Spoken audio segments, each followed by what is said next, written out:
नमस्कार मित्रांनो, मी तुकाराम सुरनर, सुरनर जे आर आणि योजना या यूट्यूब चॅनलमध्ये आपल्या सर्वांचं स्वागत आहे. आजच्या व्हिडिओमध्ये महत्त्वाची माहिती पाहण्याचा प्रयत्न करणार आहोत. तो म्हणजे तुमच्याकडे जर वाहन असेल, तर त्या वाहनाचा तुम्ही वापरत असताना त्याचा टॅक्स भरावा लागतो आणि अनेक जणांना टॅक्स कसा भरावा हे माहिती नसतं. त्यामुळे अनेक एजंटला शोधत राहतात आणि इमर्जन्सी त्यांना जर आर-टी-ओ असेल किंवा ट्रॅफिक असेल, जर पकडलं तर त्यावेळेस जर टॅक्सचा जर प्रॉब्लेम आला, तर त्यांना अनाथ असा दंडसुद्धा भरावा लागतो. पण तुम्ही तुमच्या मोबाईलवरून सुद्धा टॅक्स भरू शकता. काही अवघड नाहीये. ते कशा पद्धतीनं भरू शकता आणि तुमचं जे काही दंड वगैरे असेल, तर ते तुम्ही कसं वाचवू शकता?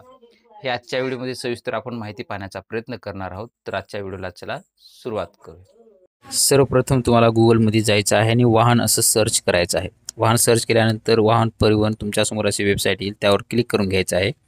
वरी अदर सर्व्हिसमध्ये क्लिक करून व्हेइकल रिलेटेड सर्व्हिस यावरती क्लिक करून घ्यायचं आहे.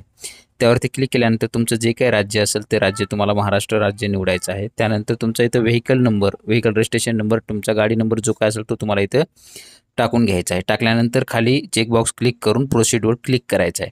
त्यानंतर परत प्रोसीडवर क्लिक करून घ्यायचं आहे. केल्यानंतर तुमच्यासमोर अनेक ऑप्शन दिसतील. त्यामध्ये पहिला ऑप्शन आहे पे युअर टॅक्स, यावरती क्लिक करून घ्यायचं आहे. इतर कोणत्या सुविधाचा लाभ घ्यायचा असेल तर त्या पण इथं तुम्ही घेऊ शकता. पण आता सध्या आपण टॅक्स पे करणार आहोत म्हणून पे युअर टॅक्सवर क्लिक करून घ्यायचं आहे. तुमचा गाडी नंबर ऑटोमॅटिक आला जाईल इथं. त्यानंतर तुमचं आर-सी बुकवरचे चेसीचे शेवटचे जे काही 5 अंक असतील ते 5 अंक तुम्हाला इथं टाकून घ्यायचे आहेत. 5 अंक टाकून घेऊन व्हेरीफाय डिटेल्स करून घ्यायचं आहे. त्यानंतर तुमच्यासमोर जे काही डिटेल्स व्हेरीफाय होईल, परत सबमिट असं क्लिक करायचं आहे त्यावरती. सबमिटवरती क्लिक केल्यानंतर तुमच्यासमोर तुमचा जो काही टॅक्स असेल तो इथे दाखवला जाईल. टॅक्स अप टू कधी 31 जुलै 2024 पासून तुमचा भरायचा राहिलेला आहे आणि आता 31 जुलै 2025 पर्यंत म्हणजे 1 वर्ष होतं.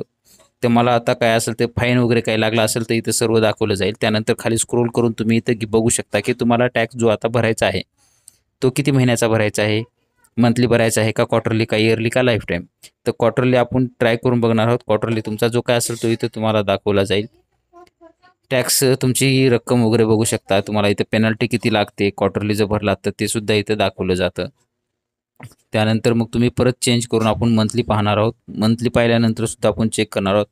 इथं एक गोष्ट महत्त्वाची आहे की तुम्ही जितकी जास्त दिवसाचा भराल तेवढी तुम्हाला कमी लागतात पैसे आणि मंथली क्वार्टरली जर भरत असाल तर तुमचे पैसे थोडे जास्त लागत असतात.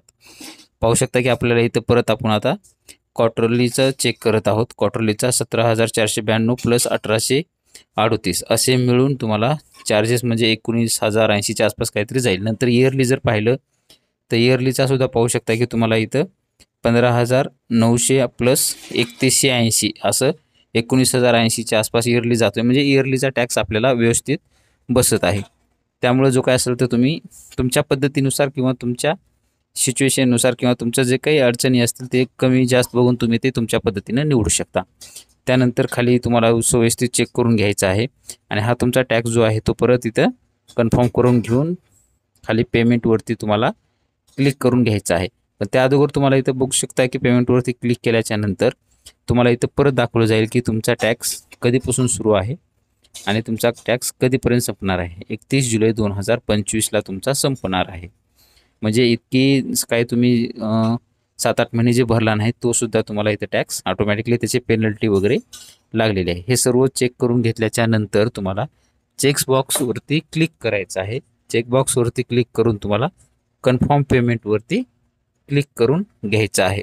कन्फर्म पेमेंटवरती क्लिक करून घेतल्यानंतर तुमच्यासमोर पेमेंट तुम्ही कोणत्या मोडनं करणार आहे ते इथं दाखवलं जाईल. तुम्हाला जे काही सोपं असेल SBI पे असेल किंवा तुमचं जे असेल महत्त्वाचं तुम्हाला SBI पेवरून सुद्धा करू शकता किंवा दुसऱ्यावरून सुद्धा करू शकता. चेकबॉक्सवर क्लिक करून परत कन्फर्मवरती क्लिक करून घ्यायचं आहे. घेतल्यानंतर परत तुमच्यासमोर पेज ओपन होईल. इथं तुम्हाला पाहू शकता की कार्ड डिटेल्स किंवा तुम्ही debit card, credit card, internet banking किंवा फोनपे UPI द्वारे सुद्धा करू शकता. पण त्या पेमेंट करताना QR कोडनं करू नका, कारण की 2,000च्या वर जर तुमचा टॅक्स असेल तर तुमचा QR कोड प्रॉब्लेम येईल. त्यानंतर फक्त तुम्ही UPI ID टाकायचं आहे. तिथं UPI ID तुम्हाला सर्च करायचं असेल तर तुम्ही डायरेक्टली तुमचं जे काही ॲप असेल त्या ॲपमध्ये जावा. तिथं तुम्हाला दाखवलं जाईल UPI ID तुमचा इथं खाली स्क्रोल करून दाखवला जातो. माय QR आणि UPI ID जो काय असेल तो इथून कॉपी करून घ्या. कॉपी करून घेऊन तिथं परत पेस्ट करायचं आहे. पेस्ट केल्यानंतर तुमचं पेमेंट वगैरे तुम्ही कारण व्हेरीफाय करून घ्यायचं आहे तुम्हाला तुमचं व्हॅलिडेट UPI आयडी. तोपर्यंत तुमचं व्हॅलिडेट झालं की तुमचं नाव दाखवलं जाईल. तुम्ही परत फोनपेमध्ये जायचं आहे. तुम्हाला तिथं नोटिफिकेशन येईल तुमचं पेमेंट जेवढं आहे तेवढ्याचं. त्यावरती पिन टाकून तुम्हाला पेमेंट करायचं आहे. पेमेंट केल्यानंतर अशी तुम्हाला रिसिप्ट येईल टॅक्स भरलेली. ते रिसिप्ट तुम्ही सविस्तर पाहू शकता आणि रिसिप्ट पाहिल्यानंतर तुम्ही हे रिसिप्टची प्रिंटसुद्धा घेऊ शकता. प्रिंट घेऊन तुम्ही सेव्ह करून घेऊ शकता किंवा तुम्ही डायरेक्टली प्रिंटर कनेक्ट असेल तर डायरेक्टली प्रिंटसुद्धा काढू शकता. अशा पद्धतीने तुमचा जो काही टॅक्स असेल तर तुम्ही टॅक्स भरू शकता. आपण दाखवलेलं आहे इथं भरून. अशाच पद्धतीनं तुमची जे काही PDF सेव्ह करून ठेवू शकता. भविष्यात तुम्हाला ते कामी येईल. अशा पद्धतीनं तुम्ही सरळ आणि साध्या सोप्या पद्धतीनं तुम्ही तुमच्या मोबाईलवरून म्हणा किंवा तुमच्या जे काही Google Chromeमधून किंवा तुमच्या PCवरून कोणत्याही माध्यमाद्वारे तुम्ही तुमचं गाडी नंबर वगैरे टाकून अशा पद्धतीनं टॅक्स फोनपे, Google Payनं तुम्ही सध्या हे पे करू शकता. अशा पद्धतीची एक छोटीशी माहिती आपण देण्याचा प्रयत्न केलेला आहे. अशीच नवीन माहिती आपल्या चॅनलवरती येत असते. तुम्ही जे या चॅनलवरती नवीन असाल तर आपल्या चॅनलला सबस्क्राईब करून बाजूचे बेल आयकॉन दाबून लाईक करायला मात्र विसरू नका. जेणेकरून व्हिडिओ अपलोड करताच माहिती तुमच्यापर्यंत पोहोचवली जाईल. भेटूया नवीन माहितीसह नवीन व्हिडिओमध्ये. धन्यवाद.